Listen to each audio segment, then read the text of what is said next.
Mga lods, magandang araw sa inyo. Happy New Year pala. So, nag-aaral pala ako mag-Korean ngayon. Noong nakaraan, ang dami kong oras hindi ko nagawa sa sobrang busy. Alam nyo, sa trabaho namin kasi, pagka mga ganitong panahon, mas lalong busy kami. Baligtad, di ba? But anyways, walang problema. Tinapos natin yung assignment natin. Puro bura-bura. Okay lang yan. Ayan, kung makikita nyo yan. Oh. Diba? Kaya paano meron naman tayo natututunan na konti. Ayan. Actually, itong mga salita na to, kunwari singer, gasu, ganyan. Susulat mo siya 3 beses para matandaan mo. Tapos habang sinusulat mo, sinasabi mo na singer, gasu, gasu, ganyan. Baby, yan. Agi, agi, agi, ganun. Square, ano to? Nemo, Nemo, Nemo. Parang ano, no? Parang di maganda pakinggan, no? But anyways, look. At natutuwa ako dito pagka nagsusulat ako ng pangalan. Hindi yung pangalan ko in Filipino name or Western name na Julius Manalo. Ang nilalagay ko dyan yung O Junyong, yung pangalan na ng nanay ko. Actually, nung mga unang nag-aaral ako sa Korea, ito yung sinusulat ko eh. Ilalagay ko na lang sa link, Lods, kung gusto nyo matutong mag-Korea. Actually, yung aral ng Korea dito, sa may church nila Sir Steve ba ito? Sa may Ortigas banda. Sobrang mura lang.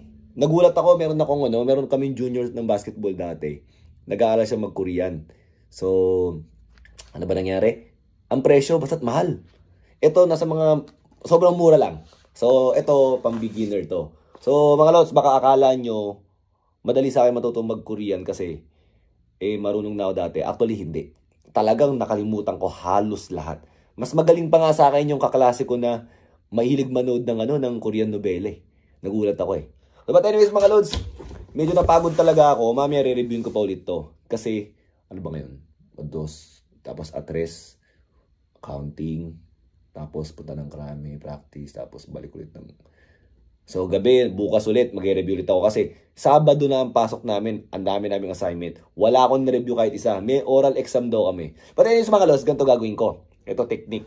Total, nag-aral ako mag-Korean ngayon. Mamaya, mag-review ako, di ba? Sulat basa eh. Kakabisaduhin ko naman yung vocabularies. Kunwari, ano ba ibig sabihin ng kasu? Yun, singer siya. Ano ba ibig sabihin ng ano ba tawag dito, ng hosu? Yan, lake. Ano ba to? Ko. Ibig sabihin, ilong, yan. Abuji! Yung pala yung father, di ba? Abuji, father. Yan. But anyways, mga lods, yan.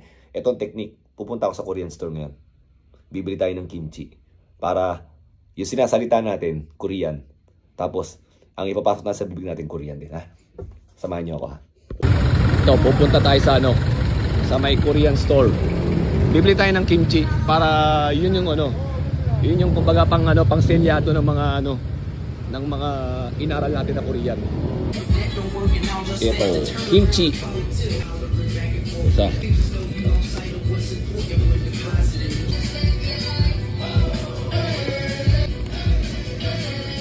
Kaso ninipis nung cut eh.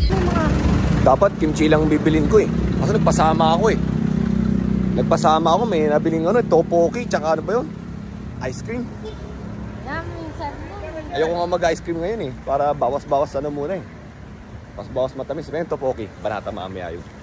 Luto tayo ng tteokbokki mamaya.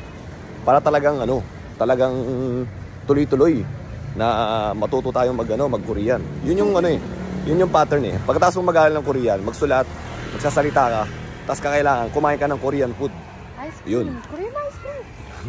Yung Korean ice cream hindi raw kasi manlalamig. Kaya dapat yung mga para spicy. Mag-stay yun. Para mag-stay. Ganun ba yun? Dapat ice cream para mag-stay. Ayan. Hindi mo alam yun? Okay, next time. Pagdating mo ng bahay, makikita mo tong bata na to at yung bata na to. Di ba? Parang ang bait-bait ha. Oh, tingnan nyo. Tingnan nyo yung pinaggagawa. Yeah? Saglit lang nawala, bumili lang ng kimchi. Kimchi! Tatay, nalalang pa kami. Clean up nyo muna yan, ha? Clean up nyo na yan. Maliligo na kayo. Nalalang pa kami. Laruan nga. Nalalang pa namin. So, eto na nga. Actually, itong radish cake nila, radish cake tuloy. Yung radish kimchi nila, hindi ko ganun gusto yung cut eh. Gusto ko yung parang cubes. Para pagkakagat mo, sumasabog yung juiciness sa loob ng bibig mo. Mga lods, nandito na tayo ulit sa sa table natin. So, ito na naman yung mga natin. Yung mga ginawa natin, yung mga assignment natin. Uy! Yan, akala ko nawala. So, habang sinusulat nga yung mga salita, di ba? And then, binabasa mo. Binibigkas mo, binabasa mo. Sabi nga nila ganun daw eh. Kailangan daw is marunong ka magsulat, marunong ka magbasa, marunong ka magsalita, at marunong ka makinig. Yung apat na yun para talagang masabi mong proficient ka sa isang language. So, lahat talaga. So, sana talaga matutunan ko kagad na mabilis to. Actually, dami ko nasayang na oras during ng holidays eh. Sana man lang nakinig-kinig ako, di ba? Pero alam mo naman, mga Pinoy talaga. Hindi, joke lang. Naging busy talaga ako. Sobrang busy talaga holiday season. Tuloy gusto ko mag-post araw-araw eh. Pero minsan hindi ka makapag-isip kung ano ipopost mo. Kasi sa dami ng ginagawa. So, ang ayon sa nanay ko, magdadala siya ng kimchi dito.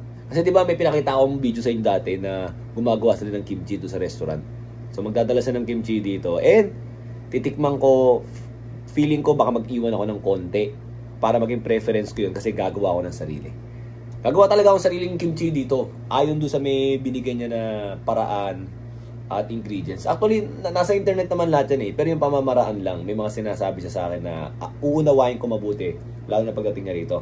Pero gagawa ko marami nun. Baka mamigay tayo ng iba pag nakuha natin yung lasa.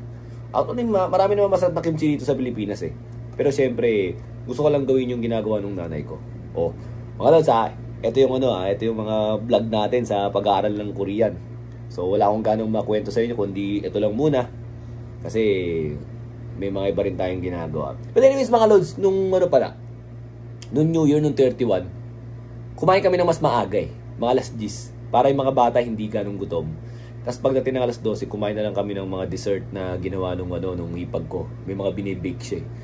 So, para hindi magutom yung mga bata. Ganon. Tsaka, mahirap din kasing kumain ka ng madami. Tapos matutulog ka, di ba? So at least kahit paano tunaw na yung mga mabibigat na kinain namin. During the time na kumakain ako, alam mo yung medyo nagpuputo ka na dito sa labas, kahit mga alas 10, di ba? May recollection eh. Pag last day ng taon, actually, mas mabigat sa akin ang New Year eh. Last day ng taon, nagkakaroon ako ng recollection ng mga nangyari ng taon, di ba? So maalala mo yung nangyari. And then, hindi ko kinaya. Hindi ko alam ba't di ko kinaya. Parang naiiyak ako. Pumasok muna ako ng kwarto. Pagkatapos, tinawagan ko yung nanay ko. Yan, pakikita ko sa inyo na yan. Tinawagan ko yung nanay ko. Ang problema lang, ini-screen recording ko siya para marinig nyo sana yung usapan. And sabi ko ipopost ko sa YouTube. Kasi nag-i-English ako para ma-translate niya. Sabi niya, oo daw, parang gano'n. Pero ang sinabi ko naman sa kanya, miss ko na siya, mahal ko siya, ganyan. Tapos sabi ko nga sa kanya na excited na ako magkita kami. Kasi pupunta siyang this month. Okay, malapit na. Actually, nag-ayos na tayo ng itinerary. Happy New Year! Sana maging maganda yung taon natin. Okay? Lahat tayo. Ako talaga, nung last year talaga, ang ganda ng taon ko. Akala ko maganda na. Bigla marami pang darating na mas maganda pala. Nagugulat ako. Ang ganda ng mga blessings. Actually, marami naman tayong blessings sa buhay. Yung paggising mo lang sa umaga, nagising ka is malaking blessings na yun eh, di ba? Ikaw na lang bahala kung paano mo hanapin yung ibang blessings. Nakakalat lang yun dyan. So, yun lang mga lods ha. Thank you!